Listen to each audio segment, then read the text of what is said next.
మొట్టమొదట పవిత్రమైనది, తర్వాత సమాధానకరమైనది, మృదువైనది, సులభంగా లోబడినది, కనికరంతోనూ మంచి ఫలములతోనూ నిండుకొనినది, పక్షపాతమైనను వేషధారణైనను లేనిదియునై ఉన్నది.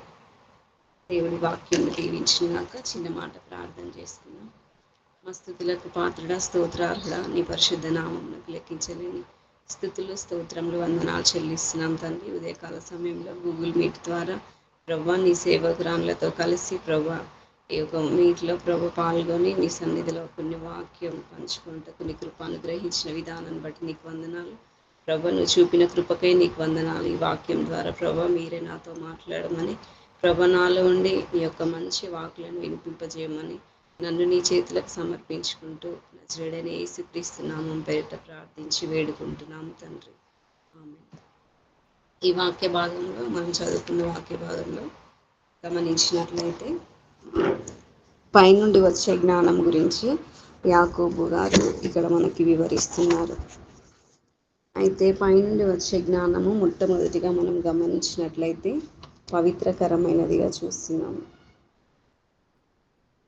పవిత్రమైనది, సమాధానకరమైనది, మృదువైనది, సులభంగా లోబడినది, కనికరంతోనూ మంచి ఫలములతోనూ నిండుకొన్నది, పక్షపాతమైనను వేషధారణైనను లేనిదినై ఉన్నది అని ఈ వాక్యాన్ని ఎంతో చక్కగా దీనిలో ఉన్న గుణ లక్షణాలని, జ్ఞానంలో ఉన్న గుణ లక్షణాలని యాకోబు గారు యాకోబు పత్రికలో చాలా చక్కగా వివరించినట్లుగా మనం చూస్తున్నాం. యాకోబు గురించి మనం గమనించినట్లయితే ఈయన ఆదిమ సంఘంలో ఒక ప్రధాన నాయకుడిగా ఉన్నట్టుగా మనం చూస్తాము. అంతేకాకుండా ఈయన చాలా ఖచ్చితమైన ప్రవర్తన, అంటే ఏమంటారు, చాలా స్ట్రాంగ్గా మాట్లాడేవాడు. అంతేకాకుండా ఈయన యవనస్తుల మన అన్యుల పట్ల చాలా శ్రద్ధ కలిగిన వాడుగా మనం చూస్తూ ఉంటాము. అయితే ఈయన ఎందుకు ఈ యొక్క ఇంత కలిగి ఉన్నాడు, ఇంత ఆలోచన వీరి పట్ల కలిగి ఉన్నాడంటే వారి ఆత్మీయ జీవితము ఏ విధంగా ఉందో, వాళ్ళకి ఆత్మీయ అనుభవము అక్కడ సరిగా లేకపోవడం గమనించి వారిని ఆత్మీయ జీవితంలోకి నడిపించాలని అనుదినంగా మనం క్రైస్తవుల ప్రవర్తన వేరు, అన్యుల ప్రవర్తన వేరుగా ఉంటుంది. సో ఆయన ఈ యొక్క దేవుని యొద్దకు నడిపించాలని ఈ యొక్క గ్రంథంలో చాలా చక్కగా వారిని ఏ విధంగా ఆయన చెంతకు చేర్చాడు, ఏ విధంగా వారి పట్ల శ్రద్ధ కలిగి ఉన్నాడు అనే అంశంపై ఈ యొక్క యాకోబు పత్రిక రాసినట్టుగా చూస్తాం. అయితే ఈ యాకోబు ఈ లోక జ్ఞానం గురించి, పైనుండి వచ్చే జ్ఞానం గురించి, ఆ రెండింటి మధ్య ఉన్న భేదాన్ని చాలా చక్కగా మనకి ఇక్కడ చూపిస్తారు. మరి ఈ పైనుండి వచ్చే జ్ఞానము ఏ విధంగా ఉంది, అసలు జ్ఞానం లేకపోతే మనం ఈ లోకంలో ఏ విధంగా నడుచుకుంటాము, జ్ఞానం కలిగి ఉంటే మనం ఏ విధంగా నడుచుకుంటాము అనేది ఈ యొక్క వాక్య భాగంలో తెలుసుకుంటాము. జ్ఞానం అనేది చాలా ఇంపార్టెంట్ ప్రతి ఒక్కరికి. ఈ లోకంలో అన్నీ దొరుకుతాయి, డబ్బులు ఇస్తే డబ్బులు పెట్టి కొనుక్కుంటే ఎన్నో దొరుకుతాయి, కానీ జ్ఞానము మాత్రము దొరకదు. అది కేవలము యేసయ్య దగ్గర మాత్రమే ఈ జ్ఞానం దొరుకుతుంది. మరి ఈ జ్ఞానం మనకి ఎందుకు అవసరం అంటే మనం ఈ లోకంలో ఎలా జీవించాలి, ఎలా బ్రతకాలి, మనమైతే సేవ చేస్తున్నాం, మరి మన సేవ జీవితంలో ఏ విధంగా ఈ జ్ఞానం మనకు అవసరం అవుతుంది, సంఘంలో సమాజంలో ఏ విధంగా మరి మనం ఉండాలి, ఏ విధంగా వారికి సహాయం చేయాలి అనేది ఈ యొక్క జ్ఞానం ద్వారా మనం నేర్చుకోగలుగుతాం. అదే కాకుండా సామెతల గ్రంథము 14వ అధ్యాయము 1వ వచనంలో చూస్తే అక్కడ ఒక జ్ఞానం గల స్త్రీ గురించి చూస్తాము. జ్ఞానం కలిగిన స్త్రీ ఏం చేస్తుంది, తన ఇంటిని కట్టుకుంటుంది. అదే మూఢురాలైతే తన ఇంటిని జ్ఞానవంతురాలు తన ఇల్లు కట్టును, మూఢురాలు తన చేతులతో తన ఇల్లు ఊడబెరుకును. ఆమేన్. సో జ్ఞానం కలిగిన స్త్రీ తన ఇంటిని కట్టుకుంటున్నట్టుగా చూస్తున్నాం. అదే మూఢురాలంటే జ్ఞానం లేనిది, ఇంకా తన ఇంటిని పాడు చేసుకునే దానిగా మనం చూస్తున్నాం. కాబట్టి జ్ఞానము ఎంతో అవసరం మనకి. మూఢురాళ్ళ వలె మన కుటుంబాలనైనా మన సంఘ జీవితాన్నైనా మనము పాడు చేసుకునే వారంగా ఉండకూడదని దేవుని యొక్క కోరిక. మరి మనం జ్ఞానం కలిగిన వారిగా ఉండాలని మనము ఈ వాక్య భాగం ద్వారా హెచ్చరిక పొందుతున్నాం. అంతేవిధంగా జ్ఞానం వల్ల మన ఆత్మీయ జీవితం కూడా రక్షణలోకి వస్తుంది. ఆత్మీయ జీవితం చాలా ఇంపార్టెంట్. ఎందుకంటే ఈ లోకంలో జ్ఞానం కలిగి ప్రవర్తించడము ఓకే. నేర్చుకోవచ్చు. కొన్ని విషయాల ద్వారా, కొన్ని చోట్లకి వెళ్ళినప్పుడు కొంతమంది మాటల ద్వారా కొంచెం జ్ఞానం మనం సంపాదించుకొనవచ్చు. కానీ ఆత్మీయ జీవితానికి ఈ లోకపరంగా జీవించే జీవితానికి చాలా వ్యత్యాసం ఉంటుంది. కాబట్టి ప్రసంగి గ్రంథంలో మనం గమనిస్తే అక్కడ ఏమంటాడు అంటే, సూర్యుని క్రింద బ్రతుకు ప్రతి మనిషికి కూడా జ్ఞానము అవసరం. జ్ఞానం లేకపోతే ఏది కూడా మనము కరెక్ట్‌గా చేయలేము. కాబట్టి జ్ఞానం కలిగిన వారు ఏం చేస్తారంటే ఎప్పటికప్పుడు మన యొక్క ఇప్పుడు ఏదైనా తప్పు చేసినా కూడా వెంటనే మనము ప్రాయశ్చిత్తం పొందడానికి కానీ, దాని గురించి ఆలోచించి అయ్యో తప్పు చేశామే అనే ఆలోచన మనలో జ్ఞానం కలిగినప్పుడే అది వస్తుంది. కాబట్టి మనం జ్ఞానం కలిగి నడుచుకోవాలి. ఎఫెసీ పత్రికలో ఎవరైనా తీసి చదవండి. ఎఫెసీ 5:15 ఎఫెసీ 5:15 అయితే దినములు అక్కడ దినములు చెడ్డవి కనుక సమయంను పోనీయక సద్వినియోగం చేసుకొనొచ్చు. దినములు చెడ్డవి కనుక మీరు సమయమును పోనీయక సద్వినియోగం చేసుకొనొచ్చు. అజ్ఞాని వలె కాక జ్ఞానముల వలె నడుచుకున్నట్లు జాగ్రత్తగా చూచుకునుడి. ఇంటి నిమిత్తము మీరు అవివేకులు కాక ప్రభు యొక్క చిత్తమేంటో గ్రహించుకునుడి. చాలా ఇష్టం. అయితే ఇక్కడ సమయాన్ని దినములు చెడ్డవి. ఇప్పుడు చూసినట్లయితే నిజంగా కూడా ఈ దినములు చాలా చెడ్డవిగా మనం చూస్తున్నాం. కాబట్టి సమయాన్ని ఏమాత్రం పోనీయకుండా సద్వినియోగం చేసుకొని అజ్ఞానుల వలె కాక అనే ఒక మాటను మనం ఇక్కడ చూస్తున్నాం. మరి అజ్ఞానంలో ఉంటే ఇప్పుడు ఈ వచ్చే దినములు చెడ్డవని గ్రహించలేము. సమయం పోగొట్టుకుంటే మనకి వృధా అవుతుందని మనము తెలుసుకొనలేము. కాబట్టి జ్ఞానుల వలె నడుచుకున్నట్లు జాగ్రత్తగా చూచుకొనుడి అనే వాక్యం మనం చూస్తున్నాం. కాబట్టి జ్ఞానం కలిగి ఉంటే మన నడతలు, మన ఆలోచనలు అన్నీ సరిగా ఉంటాయి. కాబట్టి మనం జాగ్రత్తగా ఈ యొక్క మన సమయాన్ని చూసుకోవాలి. జాగ్రత్తగా మనం ఏ పని చేయాలన్నా జాగ్రత్త వహించి సమయం ఉన్నప్పుడే దాన్ని సద్వినియోగం చేసుకుంటూ మనం జ్ఞానుల వలె నడుచుకోవాలనేసి దేవుని వాక్యంలో మనము చాలా చక్కగా వింటున్నాం. అంతేకాకుండా సొలొమోను కూడా జ్ఞానంని అడిగాడు. ఆయన అంత గొప్ప రాజు అయ్యుండి కూడా ఆయన అడిగింది ఏంటి దేవుడి దగ్గర? జ్ఞానము మాత్రమే. కాబట్టి మనకు కూడా జ్ఞానము చాలా అవసరం. జ్ఞానం కోసం మనము చాలా ఇప్పుడు ఏదైనా వాక్యం చెప్పాలనుకున్నప్పుడు ఎన్నో మనము చదవాల్సి ఉంటుంది. కాబట్టి జ్ఞానము సంపాదించుకోవడము చాలా కష్టము. ఎందుకంటే ఈ లోకరీతిగా చూస్తే జ్ఞానము నార్మల్గా చదువు అది అవన్నీ కాదు. కానీ పరలోకం నుండి వచ్చే ఆ యొక్క గొప్ప జ్ఞానంని మనం గమనించినట్లయితే దేవుడు ఆ జ్ఞానం ద్వారా మన పిల్లల్ని, మన కుటుంబాన్ని, మన యొక్క ఆత్మీయ జీవితాన్ని, మన సంఘ జీవితాన్ని మనం కాపాడుకోవచ్చు. ఎప్పుడైతే మనం పరలోకం నుండి వచ్చే జ్ఞానంపై ఆధారపడి జీవిస్తామో అప్పుడే మన సంఘ జీవితం కానీ, మన కుటుంబ జీవితం కానీ, మన సామాజిక జీవితంలో కానీ మనము మంచి గొప్ప స్థితిలో ఉండే విధంగా చూసుకుంటాం. కాబట్టి మొట్టమొదటిగా పవిత్రమైనది అనే మాటను మనము చూద్దాము. పవిత్రమైనది అంటే అది చాలా స్వచ్ఛంగా ఉంటుంది. దాంట్లో ఏ నిష్కలంకం కూడా ఉండదు. ఏ విధమైన కల్తీ కానీ ఏమంటారు అసలు చాలా క్లియర్‌గా ఉంటుందన్నట్టు. పవిత్రమైనది పరిశుద్ధతను సూచిస్తుంది. అక్కడ పైనుండి వచ్చే జ్ఞానము మొట్టమొదటిగా పవిత్రమైనది. అంటే దాంట్లో ఆ పవిత్రమైన జ్ఞానంను మనం ఎప్పుడైతే కలిగి ఉంటామో మనము ఈ లోక మాలిన్యము మనకు అంటకుండా మన జీవితాలని మనము కాపాడుకోగలము. కాబట్టి దేవుని రాజ్య విలువలు మనకి తెలుసు. విశ్వాసము, నిరీక్షణ, ప్రేమ ఈ 3 కూడా దేవుని రాజ్య విలువలుగా మనం చూస్తాము. మరి పైనుండి వచ్చే జ్ఞానం ఎప్పుడైతే మనం పొందుకుంటామో ఆ పవిత్రమైన జ్ఞానం మనం ఎప్పుడైతే పొందుకుంటామో ఈ యొక్క దేవుని రాజ్య విలువలైన విశ్వాసము, నిరీక్షణ, ప్రేమ వీటిని మనము ఏమంటారు మనం తెలియజేయగలుగుతాం ఎదుటి వారికి. ఈ 3 విషయాలని మనం ఎప్పుడైతే పరలోక జ్ఞానం చేత, పవిత్రమైన జ్ఞానం చేత నింపబడతామో ఇవన్నిటిని మనము చూపించగలుగుతాం. అంతేకాకుండా సామెతలు 2:6 చూసినట్లయితే యెహోవాయే జ్ఞానం ఇచ్చువాడు అనే మాట ఉంటుంది. మరి యెహోవా యందు భయభక్తులు కలిగి ఉండుటే జ్ఞానమునకు మూలమని సొలొమోను అక్కడ భక్తుడు మనము అంటున్నట్టుగా చూస్తాం. మరి యెహోవాయే జ్ఞానమిచ్చువాడు, తెలివియు వివేచనయు ఆయన నోట నుండి వచ్చెను. ఆమేన్. హల్లెలూయా. యెహోవాయే జ్ఞానం ఇచ్చేవాడు. మరి జ్ఞానం ఇచ్చే యెహోవా యందు మనము నమ్మిక ఉంచినట్లయితే ఆయనే మనకు జ్ఞానం దయచేసేవాడుగా ఉంటాడు.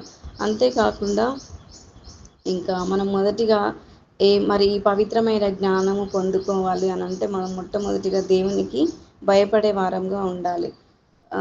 సామెతలు 9:10 చూస్తే దేవు జ్ఞానానికి పునాది ఏంటిది?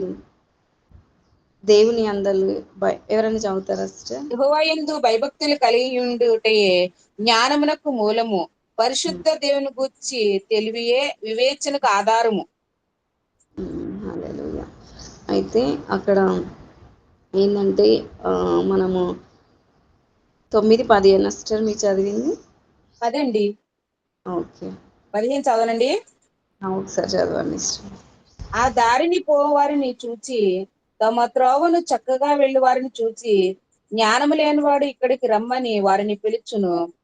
అది తెలివి లేని వాడొకడు వచ్చుట చూచి, దొంగిలించిన నీళ్లు తీపి, చాటున తినిన భోజనము రుచి అని చెప్పును. ఓకే. చాలా ఇష్టం. అయితే అంతేకాకుండా దేవుని జ్ఞానము చాలా ఏమంటారు, మనము ఏ స్థితిలో ఉన్నప్పటికీ కూడా అది మనల్ని వెతికి పట్టుకునేదానిగా మనం చూస్తాం. అయితే పునాది లేని ఏ కట్టడమైనా శిథిలమైపోయేదిగా ఉంటుంది అనేసి కూడా మనం ఒక దగ్గర చూడగలుగుతాం. కాబట్టి దేవుని యందు భయం కలిగి ఉండాలి. భయం కలిగి ఉన్నప్పుడు ఆ యొక్క పరలోక జ్ఞానాన్ని మనం సంపాదించగలుగుతాం. అంతేకాకుండా అనుకువ గలవారిగా లేదా వినయం గలవారిగా మనం ఉండాలని దేవుడు కోరుతున్నాడు. ఎప్పుడైతే మనం అనుకువ కలిగి వినయం కలిగి ఆయన చెంత ఉంటామో దేవుడు మనకి అట్టి కృపను అనుగ్రహిస్తాడు. ఏది పరలోకం నుండి వచ్చే ఆ యొక్క పవిత్రమైన జ్ఞానాన్ని మనం పొందుకునే రీతిగా దేవుడు మనకి సహాయం చేస్తాడు. అంతేకాకుండా యెహోవా జ్ఞానము ఆయన వాక్యంలో వెల్లడించబడింది. కాబట్టి జ్ఞానాన్ని పొందాలంటే ఆయన వాక్యంలోనే మనము ఎంతో జ్ఞానాన్ని సంపాదించగలం. దినదినము ఆయన వాక్య ధ్యానం చేస్తున్నప్పుడు దేవుడు మనకి చక్కటి ఆలోచనలు అనుగ్రహించి ఏ విధంగా మన జీవితాలను కట్టుకోవాలి, ఏ విధంగా మనం అనుకోగలిగి జీవించాలి, ఏ విధంగా వాక్యాన్ని చదవాలి, వాక్యంని ఏ విధంగా మనము బోధించాలి, ప్రార్థన ఏ విధంగా చేయాలి, ప్రతిదీ కూడా ఆయన వాక్యంలో మనకి ఎంతో చక్కటిగా వెల్లడిపరిచి ఉంది. కాబట్టి పైనుండి వచ్చే జ్ఞానం మాత్రమే మనకి అవసరమైనది. మొట్టమొదటిగా పవిత్రమైనది, అదేవిధంగా రెండవదిగా సమాధానకరమైనదిగా మనం చూస్తాం. దేవుడు ఇచ్చిన ఆత్మ ఫలాలను మనం ఒకసారి గమనించినట్లయితే గలతీ పత్రిక 5వ అధ్యాయం 22లో అయితే ఆత్మఫలం ఏమనగా అని మనకి అక్కడ ఆత్మఫలంలు అన్నీ ఉంటాయి. కాబట్టి మనం ఆత్మఫలాలను కలిగి ఉండాలి. ప్రేమ, సంతోషము, సమాధానము, దీర్ఘశాంతం, దయాళుత్వం, మంచితనం, ఆశా నిగ్రహం ఇవన్నీ ఉన్నాయి కదా. ఇవన్నిటిని కూడా మనము పొందుకోగలుగుతాం. అప్పుడే అవన్నీ మనలో ఎప్పుడైతే ఆత్మఫలముల చేత మనం ఎప్పుడైతే ఫలిస్తామో అప్పుడే మనము ఈ లోకంలో దేవుని యొక్క ప్రేమను వెల్లడిపరిచే వారంగా ఉంటాము. అంతేకాకుండా మొట్టమొదటిగా పవిత్రమైనది, సమాధానకరమైనది, మూడవదిగా మృదువైనదిగా చూస్తాం. మనము చాలా మృదువుగా మాట్లాడాలి. మనం సంఘంలో విశ్వాసులతో మాట్లాడుతూ ఉంటాం. వారి యొక్క బాగోగుల గురించి కానీ, వారికి ఉన్న సమస్యల గురించి కానీ వారు మనతో చెప్పినప్పుడు ఒక్కరు చెప్పరు కదా, సంఘంలో ఉన్న అనేకులు మనతో మాట్లాడుతూ ఉంటారు. కాబట్టి మనం మృదువుగా వారికి సమాధానం ఇచ్చే వారంగా ఉండాలి. మృదువైన మాట కోపంను చల్లార్చును అనే మాట మనము సామెతల గ్రంథంలో చూస్తాం. కాబట్టి మనం ఇతరులతో మాట్లాడేటప్పుడు ఆ మాటలో మృదుత్వం కలిగి వారిని ఎదుటి వారికి మనం ఒక అండగా నిలబడే విధంగా మన మాటల ద్వారా వారికి ఒక ధైర్యం కలిగే విధంగా ఉండాలి. కాబట్టి మృదువైన స్వభావం మనలో అలవర్చుకోవాలి. అంతేకాకుండా సులభంగా లోబడినది, పైనుండి వచ్చే జ్ఞానము సులభంగా లోబడినది. ఎప్పుడైతే ఆయన నుండి వచ్చే జ్ఞానం చేత మనం నడిపించబడతామో దేవుని వాక్యంలో ఉన్న ప్రతి వాక్యాన్ని మనం చక్కగా అర్థం చేసుకోగలము. దానికి లోబడి జీవించే విధంగా మన జీవితాలను మనము కట్టుకునే వారంగా ఉంటాము. అంతేకాకుండా దేవుడు మనల్ని పాపముల నుండి పవిత్రులుగా చేయడానికి చాలా కష్టపడ్డాడు. ఆయన తన తండ్రి అయిన దేవుడు తనని ఈ లోకానికి పంపించి మరణ పునరుత్థానముల ద్వారా ఏ విధంగా అయితే మనకు రక్షణ దయచేయడానికి ఆయన ఏకైక కుమారుడిని వాడుకున్నాడో, అప్పుడు ఆయన కుమారుడు, నేను నీతోనే ఉంటా దేవా, నేను వెళ్ళను, ఇంత గొప్ప భాగ్యాన్ని విడిచిపెట్టి నేను లోకంలోకి వెళ్ళి ఇంత శ్రమ నేను పడాలా అని అనుకోలేదు. ఆయన సులభంగా లోబడ్డాడు. యేసుక్రీస్తులో మనము ఆ యొక్క లోబడే తత్వాన్ని చాలా క్లియర్గా మనం చూస్తాం. కాబట్టి సులభంగా లోబడే విధంగా మన జీవితాలను మనం మలుచుకోగలం. ఎప్పుడు పరలోకం నుండి వచ్చే, పైనుండి వచ్చే జ్ఞానాన్ని ఎప్పుడైతే మనము పొందుకుంటామో. అంతేకాకుండా 5వ లక్షణంగా మనం గమనించినట్లయితే కనికరం కలిగినదిగా చూస్తున్నాం. పైనుండి వచ్చే జ్ఞానంలో కనికరం కూడా మనం చూస్తాం. కనికరం లేకపోతే మనం ఎవరినైనా ఆదరించగలుగుతామా? ఎవ్వరిని కూడా ఆదరించలేము. అయితే యాకోబు పత్రికలో 1:27లో మనం గమనించినట్లయితే, పవిత్రమును నిష్కలంకమైన భక్తి ఏదనగా దిక్కులేని పిల్లలను, విధవరాండ్రను వారి ఇబ్బందిలో పరామర్శించుట. కాబట్టి మనం అట్టి వారికి మనం చేయుతనిచ్చే వారంగా ఉండాలి. దిక్కులేని పిల్లలను మనం ఆదరించినప్పుడు ఆ పిల్లలలో ఉన్న ఆనందము, ఆ పిల్లలలో ఉన్న ఆ యొక్క కాంతి నిజంగా మనము చూసినట్లయితే ఎంతో సంతోషిస్తాము. కాబట్టి కనికరం కలిగిన వారిగా ఉండాలి. విధవరాండ్ల పట్ల కూడా మన కనికరము చూపించే వారంగా మనం ఉండాలి. కాబట్టి ఎప్పుడైతే మరి పరలోకం నుండి వచ్చే జ్ఞానంపై మనం ఆధారపడి ఉంటామో, ఈ కనికరం అనేది మన హృదయములలో దేవుడు నాటుతాడు. కాబట్టి ఆ కనికరము పొందుకొని ఆ కనికరము మనం చూపించే వారిగా ఉండాలని దేవుడు ఈరోజు మనతో మాట్లాడుతున్నాడు. అంతేకాకుండా దేవుని ఇంకొక లక్షణం మనం గమనించినట్లయితే మంచి ఫలములతో నిండుకొనినది. మరి మంచి ఫలములు ఏ విధంగా వస్తాయి? ఒక చెట్టు ఉంది, దానికి ఫలములు, అన్ని ఫలాలు మంచివే వస్తాయండి. కొన్ని కొన్ని ఫలాలు మంచివి కూడా ఉండవు. కానీ పరలోకం నుండి వచ్చే జ్ఞానం ఎప్పుడైతే మనలో నిండుకుంటుందో, ఆ యొక్క జ్ఞానము మనల్ని మంచి ఫలములతో నిండుకునే దానిగా ఉంటుంది. మరి మంచి ఫలాలు మనం పొందాలంటే మన జీవితంలో ఇంతకుముందుగా మాట్లాడినట్టు ప్రేమ, సంతోషము, సమాధానము, దీర్ఘశాంతము, ఆశా నిగ్రహము, దయాలుత్వము, మంచితనము, విశ్వాసం, ఇవన్నీ కూడా మనలో ఉండాలి. అప్పుడే ఈ ఆత్మఫలాలు ఎప్పుడైతే మనలో నిండారుగా మనం మన హృదయాలలో ప్రతిఫలింపజేసుకుంటామో, ఎప్పుడైతే మనం వాటిని పైకి చూపించగలుగుతామో, అప్పుడే ఈ యొక్క వాక్యము మన జీవితంలో నెరవేర్చే వారంగా ఉంటాము. మంచి ఫలములతో నిండుకునే వారమై ఉంటాం. ప్రేమ మనలో ఉంటే మనం ఎవరిని ద్వేషించము. సంతోషం మనలో ఉంటే మన పక్కనున్న వారు సంతోషంగా ఉంటారు. సమాధానం మనలో ఉంటే మన చుట్టూ ఉన్నవారు హ్యాపీగా ఉంటారు. సాత్వికము, మంచితనము, విశ్వాసం మనలో ఉంటే సమస్తం కూడా మనము పొందుకునే వారంగా ఉంటాము. అందుకే యోహాను సువార్త 15వ అధ్యాయంలో మనం గమనించినట్లయితే దేవుడు ఒక నిజమైన ద్రాక్షవల్లిగా మనకి తనను తాను కనపరుచుకుంటాడు.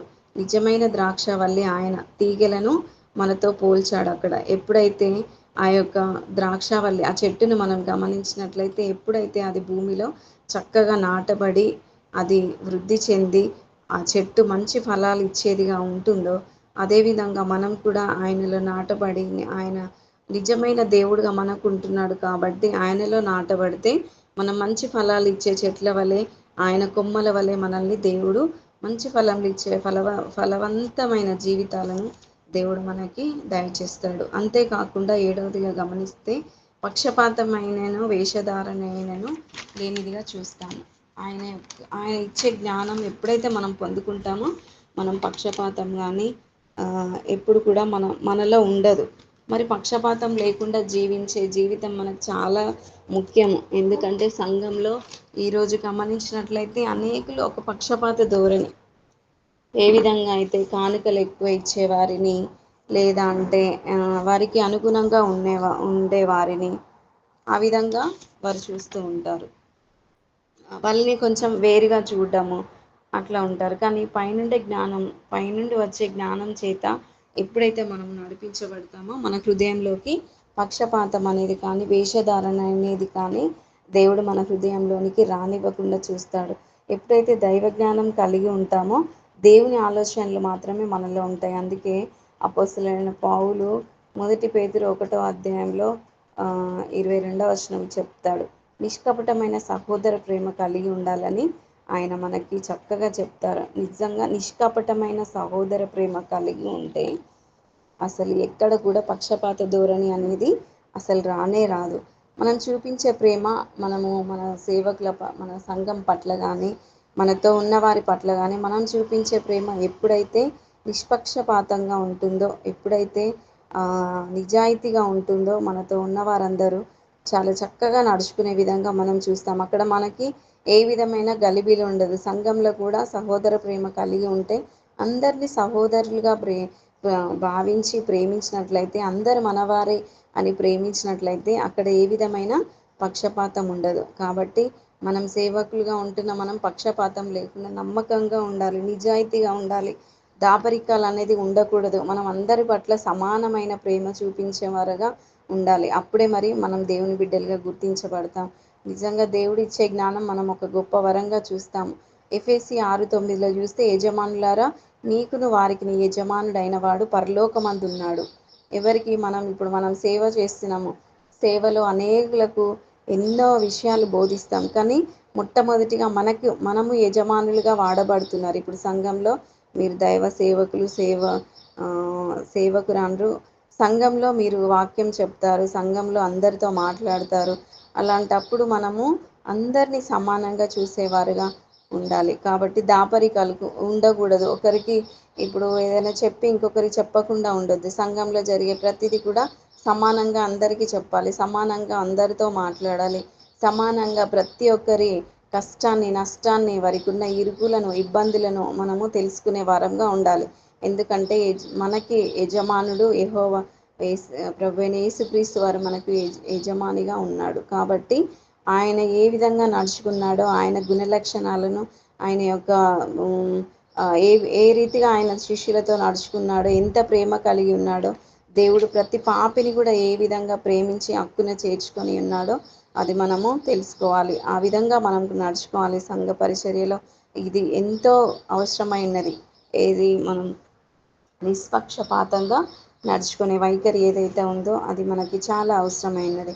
కాబట్టి వాక్యం అనే ఖడ్గంను ధరించుకొని ప్రతి సమయమందును ప్రార్థన విజ్ఞాపనల చేత పట్టుదల కలిగి ఉండాలని మనము ఇక వాక్య భాగంలో నేర్చుకుంటున్నాం. మరి ఎప్పుడైతే వాక్యం అనే ఖడ్గాన్ని మనం ధరించుకుంటామో ప్రతి సమయంలో కూడా ప్రార్థన యందు మాత్రమే మనకు ఆయుధం ఏంటి, ఏ సమయంలోనైనా కూడా మనకి ఆయుధంగా ధరింపజేసుకొని మనం ముందుకు వెళ్ళేది ఏదైనా ఉంది అని అంటే అది ప్రార్థన మాత్రమే. ప్రార్థన విజ్ఞాపనల చేతనే మనము ఆయనకి దగ్గరగా చేరబడతాము. దేవుని కొరకు అనేక ఆత్మలని బలపరచుటకు దేవుడు మనల్ని వాడుకుంటాడు.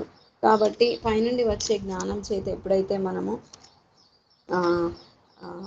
మనం లోబడతామో, పైనుండి వచ్చే జ్ఞానం చేత ఎప్పుడైతే మనం నింపబడతామో అప్పుడు దేవుడు సమస్తం కూడా మనకి సాధ్యమయ్యే విధంగా, సమస్తం కూడా మనం చేయగలిగే విధంగా ఆయన ఎల్లప్పుడూ మనతో ఉంటూ ఆయన తన ఆలోచనల్ని మనకి ఎప్పటికప్పుడు దయచేస్తూ ఉంటాడు. జ్ఞానం లేకపోతే ఏదైనా సమస్య తీసుకొని వచ్చినప్పుడు మనము ఆ సమస్యకి పరిష్కారం ఇవ్వలేని వారంగా ఉంటే మనము నిష్ప్రయోజకులము. కాబట్టి ప్రయోజనకరమైన పాత్రలుగా వాడుకోవాలనేది దేవుని ఉద్దేశము. కాబట్టి పైనుండి వచ్చే జ్ఞానాన్ని ఎప్పుడైతే మనం ఆశ్రయిస్తామో అప్పుడే ప్రతిదీ కూడా మనము మన జీవితంలో, మన సంఘ జీవితంలో, మన కుటుంబ జీవితంలో మనం సక్సెస్ఫుల్ ఉమెన్గా, లేకపోతే సక్సెస్ఫుల్ నాయకులుగా, సక్సెస్ఫుల్ సేవకురాళ్ళుగా, సేవకులుగా దేవుడు మనల్ని ఆశీర్వదిస్తాడు. ఒక ఒక సన్నివేశం గుర్తు చేయాలనుకుంటున్నాను. దెబోరా జీవితాన్ని మనము గమనించినట్లయితే ఆమె అక్కడ యుద్ధానికి వెళ్ళాలనుకున్నప్పుడు ఆమె బారాకును తీసుకున్నప్పుడు బారాకును పిలుస్తుంది, మనం యుద్ధానికి వెళ్ళాలి, అక్కడ శత్రువులేమో చాలా ఎక్కువగా ఉంటారు. మరి ఆమె ఒక మంచి భక్తిపరురాలైన స్త్రీగా మనం దెబోరాను చూస్తాము. ఆమె ఒక నాయకురాలుగా, ఒక భర్తకి భార్యగా, ఆమె అక్కడ అందరికీ ఒక ఏమంటారు ప్రవక్తిగా మనం చూస్తున్నాం కదా. ఆమె బారాకును పిలిచినప్పుడు యుద్ధానికి బారాకు ఒక్క ఆమె పిలిస్తే నేను రావడం ఏంటి అని అనుకోలేదు. ఆయన జ్ఞానం చేత నింపబడి ఉన్నాడు, అక్కడ పరలోక జ్ఞానం చేత నింపబడి ఉన్నాడు. కాబట్టి ఆమె అడిగిన వెంటనే ఆ యుద్ధానికి వచ్చాడు. ఇంక అంతే కాకుండా ఆ యుద్ధంలో గెలిచేది నువ్వు కాదు, ఒక స్త్రీ అని కూడా అక్కడ ఆమె చెప్తది ముందుగానే. అప్పుడు గూడా ఆలోచించి ఉండవచ్చు బారాకు, ఏంటి ఒక స్త్రీ స్త్రీనే విజయంలో స్త్రీయే అని చెప్తుంది. మరి ఆమెనే తీసుకొని వెళ్ళొచ్చు కదా యుద్ధానికి, నన్నెందుకు పిలుస్తుంది అని అక్కడ అనుకోలేదు బారాకు. తను పిలవగానే వెళ్ళాడు. ఎప్పుడైతే దెబోరా యుద్ధానికి రమ్మని పిలిచిందో తను వెళ్ళాడు. కాబట్టి నిజంగా మనం లోబడే వారిగా ఉంటాము. దేవుని నుండి వచ్చే జ్ఞానం చేత నింపబడినప్పుడు మనం లోబడే వారిగా ఉంటాము. కాబట్టి ఏది కూడా దేవుని యొక్క సేవ విషయంలో కానీ, మనము పిలువబడిన వారు అనేకులు కానీ, ఏర్పరచబడిన వారు కొందరే అని ఆయన వాక్యంలో ఉంటుంది. కానీ పిలువబడిన వారు అనేకులు ఉన్నప్పటికీ ఏర్పరచబడిన వారు కొందరే అని దేవుని వాక్యం ఇంత స్పష్టంగా చెప్తున్నప్పుడు, మరి ఏర్పరచబడిన యాజక సమూహంలో ఉన్న మనము మరి ఏ విధమైన జ్ఞానం చేత మనం నింపబడాలి అనేది దేవుడు ఈరోజు నీతో నాతో మాట్లాడి ఉన్నాడు. కాబట్టి పరలోకం నుండి వచ్చే జ్ఞానాన్ని మాత్రమే మనం ఆశ్రయించినట్లయితే మన జీవితం ఫలభరితంగా ఉంటుంది. కాబట్టి మన ఎక్కడ మనము వెళ్ళినా, ఎక్కడ వాక్యం చెప్పడానికి వెళ్ళినా, మనతో ఎవరు ఏ సమయంలో ఏ రీతిగా మనల్ని చేయడానికి చూసినా, మనము దేవుని జ్ఞానంను మాత్రం కలిగి ఉంటే మాత్రం మనము జయించలేము ఏ విషయాన్నైనా కూడా. కాబట్టి దేవుని నామమునకు స్తోత్రం కలుగునుగాక, మహిమ కలుగునుగాక. దేవుడు ఈ యొక్క యాకోబు పత్రిక ద్వారా ఆయన ఈ లోక జ్ఞానం అయితే మనకు వ్యర్థము, పరలోకం నుండి వచ్చే జ్ఞానం అయితేనే మనం సమస్తం కూడా జరిగించగలమని దేవుడు మనకి చక్కని యొక్క వాక్య భాగం ద్వారా మనకు తెలియజేసి ఉన్నాడు. కాబట్టి పైనుండి వచ్చే జ్ఞానాన్ని మనం ఆశ్రయించినట్లయితే ఈ లోకంలో దేవుడు మనల్ని సర్వ సమృద్ధిగా అన్ని విధాలుగా మనకు దయచేసి, అంతే విధంగా మనల్ని గొప్పవారిగా చూడాలని ఆయన ఉద్దేశము, ఆయన సంకల్పము, నిత్యము ఆయనతో జీవించాలని, ఆయన రాకడ పర్యంతరము మనమందరము దేవుని జ్ఞానం కలిగి ఈ లోకంలో నడుచుకోవాలని ఆయన మన ఎడల ఎంతో కృప కలిగి ఉన్నాడు. కాబట్టి ఆయన జ్ఞానం చేత మనం నింపబడిన వారంగా మన సేవా జీవితంలో, మన సంఘ జీవితంలో, మన కుటుంబ జీవితంలో జ్ఞానం కలిగి నడుచుకోవాలని, జ్ఞానాన్ని ఆశ్రయించి, జ్ఞానం అనేది ఒక పునాదిలాగా మనం చేసుకుంటూ దానిపైనే నడుస్తున్నప్పుడు ఎంతో గొప్పగా మన జీవితము వెలుగొందుతుందని దేవుడి వాక్యం ద్వారా మనతో మాట్లాడి ఉన్నాడు. దేవుని నామమునకు మహిమ కలుగునుగాక. సమయం ఇచ్చిన దైవ సేవకులకు, ఓపికగా విన్న మీ అందరికీ నా ప్రత్యేకమైన వందనాలు. దేవాది దేవునికి మహిమ కలుగునుగాక. ఆమేన్. దేవుని నామమునకు మహిమ కలుగునుగాక. చక్కని వాక్యం వినిపించినటువంటి సహోదరి ఎస్తేర్ గారికి ప్రత్యేకమైన వందనాలు. నిజమే,